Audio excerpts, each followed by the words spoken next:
Bienvenidos a su canal Arte Contemporáneo Mexicano. En esta ocasión nos encontramos en la Secretaría de Comunicaciones y Obras Públicas, lo que fue la Secretaría en tiempos de Porfirio Díaz. Hoy lo conocemos como el Museo Nacional de Arte, o mejor llamado el MUNAL. Nos encontramos aquí en esta sección, en especial para hablar de un pintor que, tal vez no tenga el reconocimiento que tienen otros pintores del siglo XIX mexicano, y precisamente en esta sección nos vamos a encargar de rescatar vida y obra de este maestro. El pintor en el cual nos vamos a enfocar se llama Tiburcio Sánchez de la Barquera, un pintor hidalguense nacido en 1837. Fallecería en el año de 1902. Ahora, ¿quién es Tiburcio Sánchez de la Barquera? Como todos los grandes maestros del siglo decimonónico mexicano, él tuvo su formación en la Academia San Carlos. Entra demasiado joven, a la edad de 18 años, 19 años aproximadamente. Entonces, Tiburcio Sánchez de la Barquera va a ser, heredero de los grandes maestros como lo fue Pelegrín Clavé y Juan Cordero, específicamente en la sección de retratos. Tiburcio Sánchez de la Barquera, desde luego, se traslada de Hidalgo aquí a Ciudad de México, por nuevas oportunidades, por el progreso que empezaba a mostrar la ciudad. Insertándonos en la formación de Sánchez de la Barquera en la Academia San Carlos, su máximo esplendor, según las investigaciones, las tuvo entre el año de 1864 y 1867, precisamente durante el imperio de Maximiliano de Habsburgo. Ahora, Sánchez de la Barquera, al ser heredero natural de Juan Cordero, de Pelegrín Clavé, en cuanto a la pintura de los retratos, eran retratos que ya no son lo que vamos a ver posteriormente con Saturnino Herrán, por ejemplo, en la etapa costumbrista, escenas de una vida cotidiana del México de las clases populares, ¿no? Desde luego, con Sánchez de la Barquera son retratos donde se refleja a la gente de la alta clase, ¿no? A la gente de las altas esferas sociales en cuanto a política, cultura, arte. Y Sánchez de la Barquera, precisamente, vamos a ver un cuadro que es el retrato de la familia Escandón Arango. Entonces, Sánchez de la Barquera no hay que conocerlo nada más como el simple retratista. No, desde luego que también a él se le deben un conjunto de ornamentos pictóricos que los tenemos hoy en Palacio de Minería. Además, su gran fama como fisionomista le hizo ganar el papel de que él fuera el encargado de ilustrar a Benito Juárez en la silla presidencial. Es una representación pictórica bastante rica que tenemos de Sánchez de la Barquera. En el año de 1855, imagínense, a los 18 años de este pintor, en la Academia San Carlos, en la segunda sección de estampa y de dibujo, gana un premio. En 1862 gana la medalla de plata en cuanto a la sección de composición, y en el año de 1877 gana en la sección de retrato. Su prestigio como fisionomista le alcanzó para trazar una efigie de tamaño natural del presidente Benito Juárez, con la banda de su insigne cargo ante la Constitución de 1857, obra que se encuentra en el Palacio Nacional. Hay otro pintor muy importante en la historia del arte mexicano, del arte contemporáneo, que es Felipe Santiago Gutiérrez. ¿Por qué hago mención de él? Porque Sánchez de la Barquera, desde luego que no va a estar alejado en cuanto a la composición del retrato que hace Felipe Santiago Gutiérrez. Sánchez de la Barquera se va a caracterizar por algo en sus retratos, porque estos retratos, sí, como ya lo dijimos, muestran a la clase hegemónica de México de ese momento. Sus retratos podían ser de busto, de 3/4, totalmente de pie o sentados.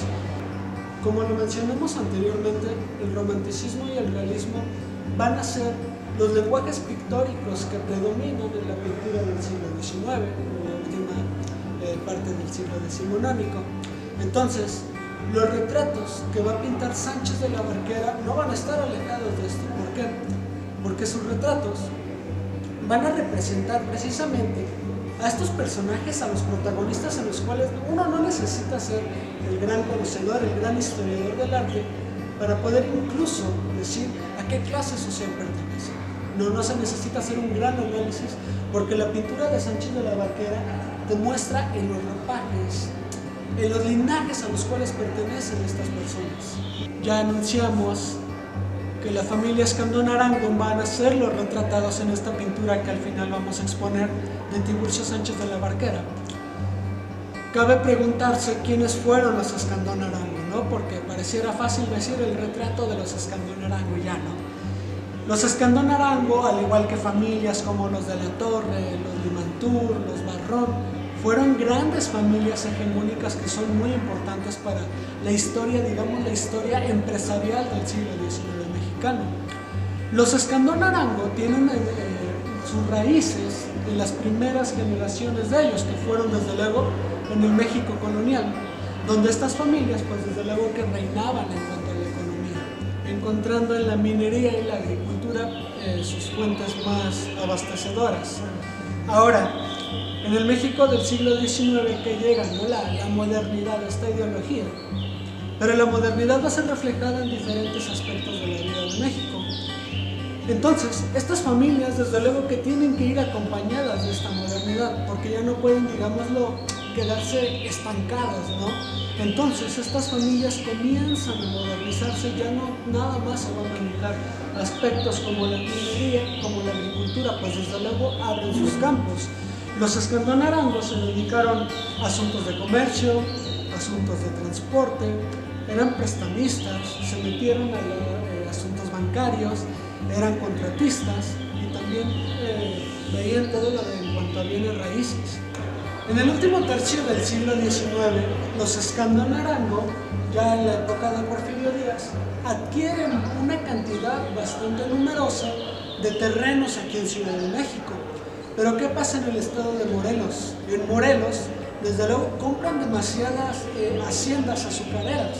Cabe resaltar que los Escandón Arango nunca compitieron, digamos, hacia el 100% con los grandes empresarios azucareros, no. Los Escandón Arango, sí es cierto, se dedicaban a la producción de azúcar, pero era una producción menor. Asimismo, estas haciendas de los Escandón Arango en el sur de Morelos mostraban esta modernidad, ¿no? La verdad es que contaban con tecnología para la época pues bastante avanzadas. Entonces, vamos a hacer hincapié para hablar de las grandes fortunas del siglo XIX mexicano. Hablar de ellas es hablar de la relación con la política. ¿A qué me refiero? Hay que saber que para hablar de las grandes familias del siglo XIX mexicano, pues hay que mencionar incluso la relación que en todo momento sostuvieron con el poder político, ¿no?, con la oligarquía mexicana. Los Escandón Arango iban a ser el reflejo de esto que estoy mencionando. ¿Por qué? Era imposible a lo mejor para la época pensar que entre las grandes familias pues hubiera vínculos con familias pues a lo mejor de un estatus menor. Hay un caso en el que en el año de 1909 uno de los integrantes de la familia Escandón Arango, que se llama Pablo Escandón, fue gobernador de Morelos en 1909. Y aunque su gobierno estuvo marcado por un hecho en específico, que fue el despojo de tierras a indígenas para la creación de haciendas azucareras, los Escandón Arango iban a ser también el reflejo del llamado afrancesamiento de la sociedad que llega con Porfirio Díaz. ¿A qué me refiero? Según las investigaciones, no hay muchas, pero sí se sabe que los Escandón Arango, al toque de las trompetas, se iban a la sierra de Morelos de cacería y vestidos pues al más puro estilo de Luis XIV, ¿no?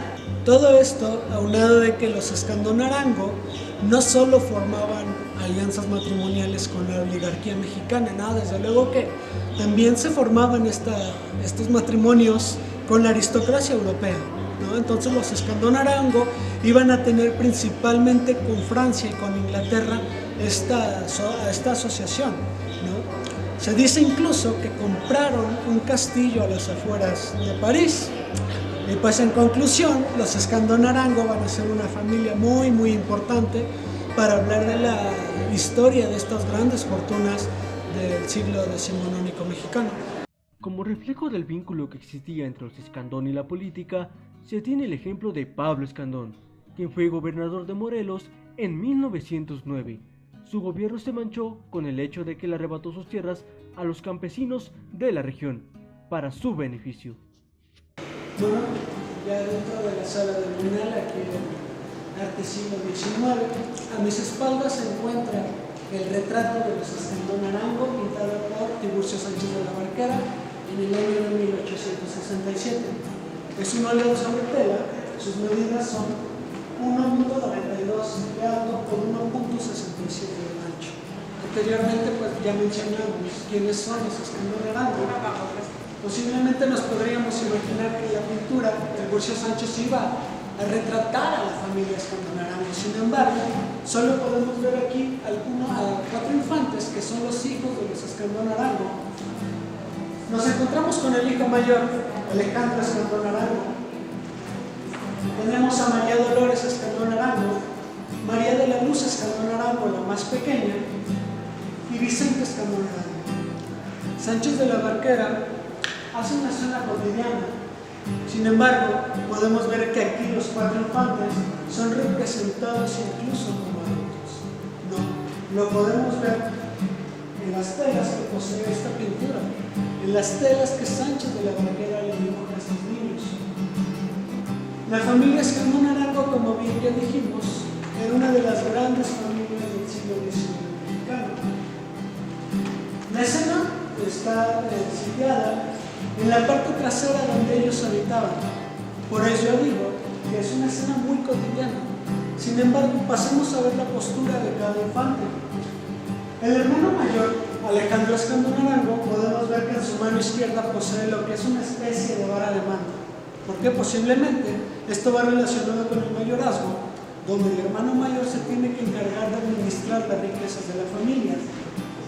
Quien lo secunda, Vicente Escandón Arango, el cual se encuentra arriba de un caballito de madera. Pero ¿qué pasa? Vamos incluso a partir, llamémoslo así, a partir la pintura en una línea donde hay una contraposición en cuanto a las niñas, ¿no? Vemos a María Dolores Escandón Arango incluso en una actitud pensativa, preocupante, mientras que la menor, pues María de la Luz Escandón Arango, pues posiblemente igual no sepa lo que está pasando en un momento, ¿no? Entonces la pintura de Sánchez de la Barquera nos muestra incluso una noción de tiempo histórico, de barquero, en cuanto al mayorazgo, ¿no? La herencia del poder que se va transmitiendo de generación en generación. Es cierto, como ya lo dijimos, son representados como adultos, ¿no? Donde Alejandro, desde luego que es el que tiene que administrar la herencia de los padres. Pero ¿qué pasa en esta pintura de los Escandón Arango?